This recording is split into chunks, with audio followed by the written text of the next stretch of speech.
Olá pessoal, tudo bem? Há umas semanas atrás eu deixei para vocês aí uma enquete. Quem está performando melhor ou quem está em melhor nível aos 41 anos? LeBron James e Cristiano Ronaldo. Poderia ter acrescentado um terceiro, que é o Lewis Hamilton, porque todos eles fazem aniversário muito próximos, né? LeBron 30 de dezembro de 1984, Lewis Hamilton 7 de janeiro de 1985 e Cristiano Ronaldo 5 de fevereiro de 1985. Mas eu deixei o Hamilton de fora, né, nessa enquete. Por quê? Por dois motivos, basicamente.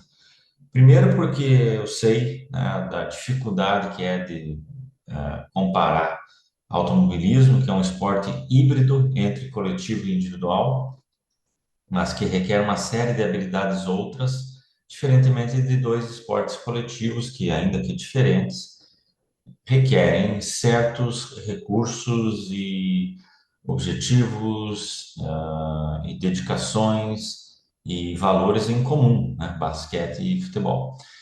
Primeiro ponto. Segundo ponto, por entender que a performance do Lewis Hamilton, pelo menos no que nós vimos aí nos últimos 2 anos, sobretudo nesse primeiro ano de Ferrari dele, não dá nem para conversar com os outros dois, né? E aí, dentro dos dois, nós queremos fazer essa análise, quem está performando melhor. Motivo principal dessa comparação. O Cristiano Ronaldo, apesar de eu entender, e já vou explicar um pouco mais, que quem faz essas exaltações, elas fazem muito mais sentido em contextos outros que não o esportivo, né? Ou seja, o cara é dedicado, o cara é isso, o cara é aquilo, o cara com essa idade faz tal coisa. Faz muito mais sentido se você tira o fator campo. Enquanto que o LeBron James, e aí também é um traço da cultura americana, né? Vem sendo contestado, vem sendo dito, não, mas tinha que parar. E aí, se você se debruça para os números, ainda que, repito, futebol e basquete são coisas distintas, né? O que que é o número de gols e assistências e roubadas de bola no futebol, o que que são os pontos, assistências e rebotes ou roubadas de bola no basquete? São distintos, claro, mas se você olha para os números do LeBron e para os números do Cristiano, você percebe que a narrativa, no mínimo, ela está trocada. Porque quem está performando, e eu já estou respondendo, quem está performando em alto nível é o LeBron James. Ao passo que o Cristiano Ronaldo, ainda que continue fazendo os seus gols, basta um simples compilado dos gols últimos dele. Ele está com 961 gols anotados no número que eu falo com vocês aqui, e sem medo de errar, eu diria que os últimos 80 gols dele, vai? Os últimos 80 gols dele, 95% desses gols, para não ter erro, os últimos 80 gols, 95% deles foram anotados com um toque, se não dentro muitíssimo próximo da pequena área, ou de pênalti, ou de cabeça, né? Então, um ou outro gol, me lembro de agora de alguns pequenos exemplos de gol que ele tenha dado algum drible, que ele tenha dado aquela varridinha na bola, que ele tenha chutado de fora da área. Teve até um de bicicleta que ele fez esses tempos, eu não estou comparando num toque a bicicleta, mas isso entra nos 5%. Os 95% dos gols dele são completando, finalizando jogadas de fato. É o que em inglês se chama de tap in, que é literalmente empurrar a bola para dentro. Então ele tem tido ação pequeníssima e mesmo dessa ação pequena, muito limitada, circunscrita. Ele está atuando eminente e unicamente como um centroavante de área, o famoso banheira. Méritos para ele de saber correr na hora certa, de fugir do impedimento. Méritos para ele de, nesse tiro curto, sobrepor os zagueiros. Méritos para ele de saber ler aonde que a bola vai chegar para que ele possa concluir perfeitamente. Mas aí quando você tenta comparar isso com outros craques do futebol mundial, sobretudo um específico, um jogador baixinho que atua lá nos Estados Unidos, me parece uma loucura. Não é que eu acho melhor aquilo ali, Mas no futebol de hoje, me parece uma loucura, mesmo com o que também é uma loucura, a exaltação que se tem feito à Liga Árabe. Então, a Liga Árabe é muito, eu já ouvi isso, que é muito superior à MLS. Muito superior em que sentido, minha gente? Recentemente nós tivemos aí um estudo, né? O mesmo estudo que sempre foi utilizado para dizer que o futebol brasileiro, o Campeonato Brasileiro é um dos mais difíceis, se não o mais difícil, nessas palavras, do mundo, é o mesmo que disse que a liga mais competitiva do mundo hoje é a MLS, né? E a Liga Árabe, eu nem sei em que posição tá, ou se sequer apareceu nesses top 10 ali, mas vamos supor que estava lá no top 10. Quando você olha para a Liga Árabe no topo da tabela e na parte de baixo da tabela, você percebe não é que não é tão competitivo. Você percebe que literalmente você tem alguns times profissionais e alguns amadores. Então, quando você fala de um campeonato, se você quer comparar os quatro, cinco melhores times de cada campeonato do mundo, você tem um tipo de conversa. Onde que é mais difícil uma equipe sobrepor os seus principais adversários? Na Espanha, na Alemanha, na Itália, na Inglaterra, no Brasil.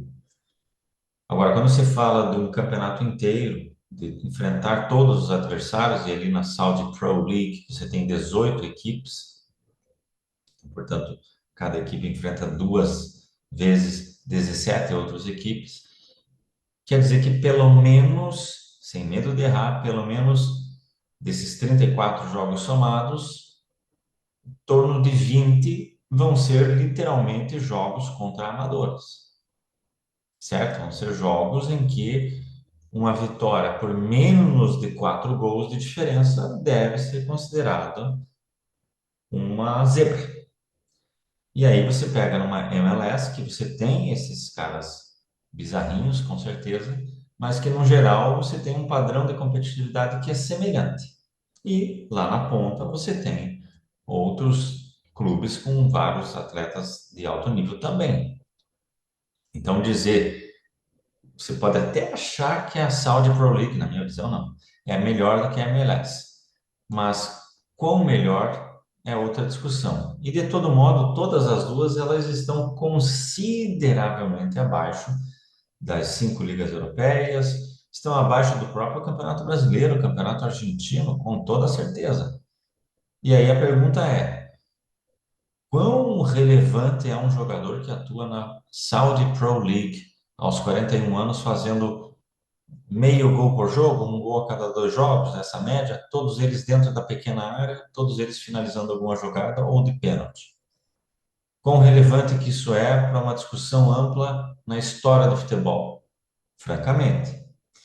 Ao passo que você pega um jogador que atua na NBA, National Basketball Association, que é reconhecida e amplamente considerada não apenas a melhor liga de basquete do mundo, como a única no nível extra classe. Todas as outras ligas de basquete podem ter suas relevâncias, mas elas são apenas exportadoras de jogadores, né? Hoje você tem a NBA cada vez mais competitiva e, por conseguinte, os torneios de seleções mais competitivos, porque você tem atletas do mundo todo atuando lá. Então, a NBA continua sendo a elite da elite da elite do basquete. É como se fosse, comparando, a NBA é a Champions League. Ela não é nenhum outro campeonato nacional, ela é uma Champions League. E nessa Champions League, nesse campeonato de máximo nível, o LeBron James hoje ele está com médias superiores a 20 pontos, superiores a 6 assistências e superiores a 6 rebotes. Vou colocar os números certinhos da média dele neste ano. Ao passo que o Cristiano Ronaldo, repito, ele tem aí média de meio gol por jogo, com pouquíssima ação dentro de campo. Então, só nisso a gente já entende que não dá para comparar a performance dos dois, que a do LeBron é consideravelmente superior. Mas eu vou além e quero fazer uma pequena relação com outros nomes históricos do basquete e do futebol, para tentar entender aos 41 anos o que que o LeBron está jogando e o que que o Cristiano Ronaldo está jogando.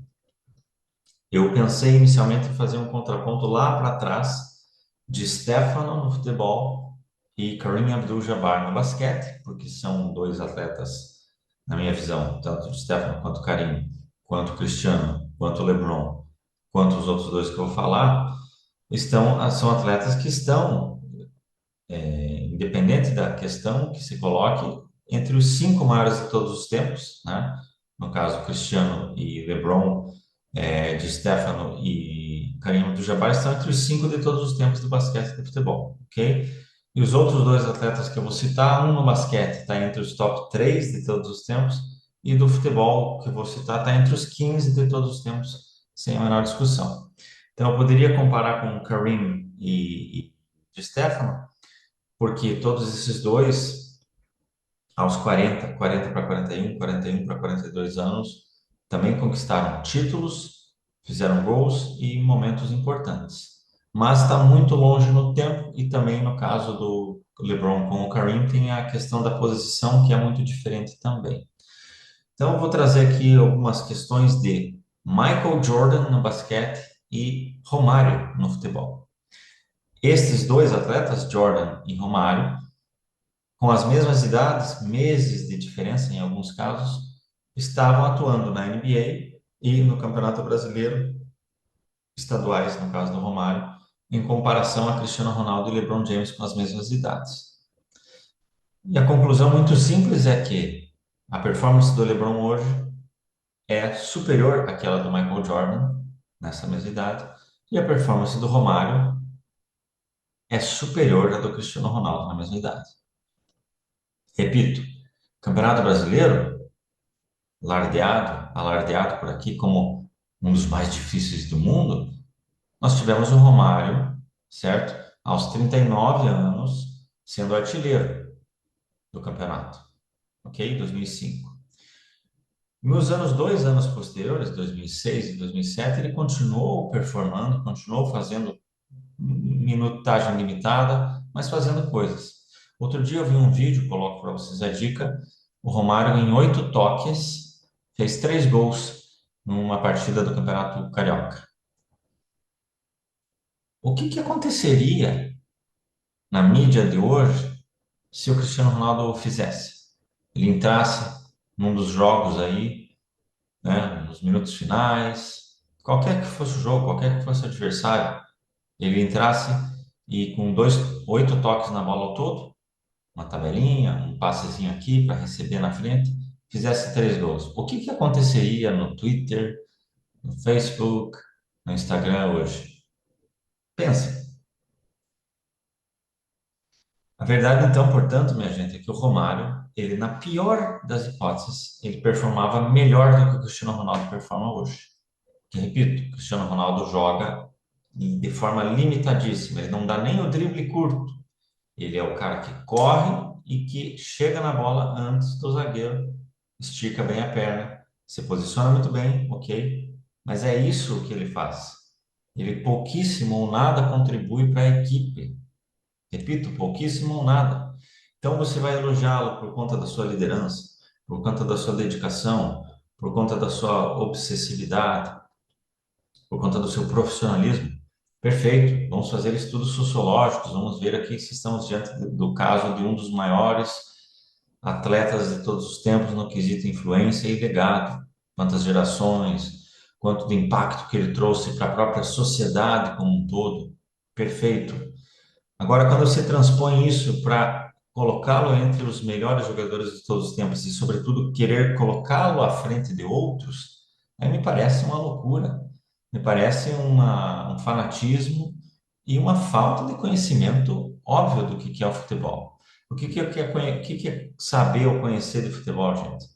Não é ter decoradas as estatísticas e rankings históricos, isso é legal, mas não é isso que é entender de futebol.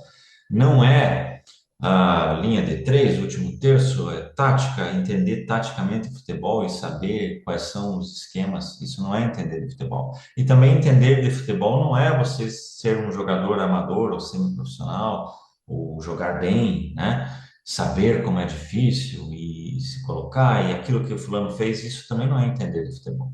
Todas essas três coisas são importantes e relevantes, não podemos nunca deixá-las de lado. Mas assim fosse, um ex-atleta não poderia ser comentarista e um jornalista também não poderia falar de futebol porque, por consequência, eles estão em campos diferentes. Mas o que que eu acho que é entender de futebol? E aí poderia dizer de qualquer outro esporte. É você entender as nuances, você perceber que um tipo de atuação ela não vai ser sempre efetiva e que isso não quer dizer que o atleta XYZ seja limitado. É entender que precisa se adaptar ao adversário, é entender que o contexto daquele jogo, seja um jogo classificatório, um jogo amistoso, um jogo de fases preliminares, um jogo de fases mais agudas, um jogo no campo adversário, um jogo com condições climáticas adversas, tudo isso influi, altera, importa, não apenas o atleta ele vai ter dificuldades diferentes, né, em cada um desses contextos, como ele precisa criar alternativas, né, para ser bem-sucedido nos mais diferentes contextos. É isso que coloca o Pelé lá em um lugar muito especial, é isso que coloca Messi, Maradona em patamares próximos, é isso que colocou Cruyff e Di Stefano em momentos da história em que eles mudaram, subverteram a lógica do esporte. No basquete, da mesma maneira, existe uma discussão muito grande entre jogador de temporada regular e jogador de playoffs. Na casa on the road, né, na casa do adversário e at home. Então, quando o atleta tem performances muito díspares nesses casos, pontua muito na temporada regular e pontua pouco nos playoffs, ou o que que acontece com os números dele? Ele deixa de pontuar tanto nos playoffs, mas ele aumenta o rebote, ele aumenta o aproveitamento de arremessos, ele aumenta as roubadas de bola barra os tocos, ele aumenta as assistências. O que que acontece no número dele? Ou simplesmente ele tem uma queda? Quando ele atua em casa e quando ele atua fora, ele tem diferenças, ele tem grandes discrepâncias entre os números ou ele consegue manter esses números próximos, ele aumenta, diminui certas estatísticas? É isso que coloca Michael Jordan, LeBron James, Magic Johnson, Wilt Chamberlain, Bill Russell como os maiores de todos os tempos. Portanto, o que o LeBron James segue fazendo hoje, minha gente, aos 41 anos, no mais altíssimo nível possível, que é o basquete, tem que ser olhado de uma maneira muito especial. Ele segue sendo um dos melhores atletas do mundo. Ele não segue sendo um jogador que está lá fazendo minutagem. Ele pouco fica, ele é poupado, ele muitíssimo pouco é poupado. Enquanto eu falo isso, nos últimos 3 jogos do Lakers, o LeBron James distribuiu 10 assistências em cada um dos últimos 3 jogos, enfrentando os melhores times classificados, inclusive o Oklahoma City Thunder, que é o atual campeão e atual líder geral da NBA. Enquanto eu falo isso também, nos últimos 3 jogos do LeBron, 10 assistências, nos últimos 3 jogos do Al Nassr, o Cristiano Ronaldo não entrou em campo, supostamente por uma greve, um protesto dele, porque o fundo de investimentos lá árabe, que tem vários times na conta, está privilegiando o Al Hilal, time outrora do Neymar, agora do Benzema, em detrimento do Al Nassr. Hoje, o grande craque do Al Nassr chama-se João Félix.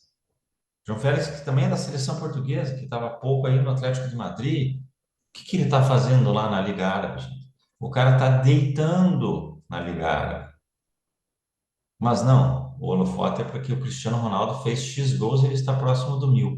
O Romário foi ridicularizado quando estava na sua busca pelo 1.000 gols, ainda que você queira trazer, não, gols oficiais ou não, as contas dele ou etc.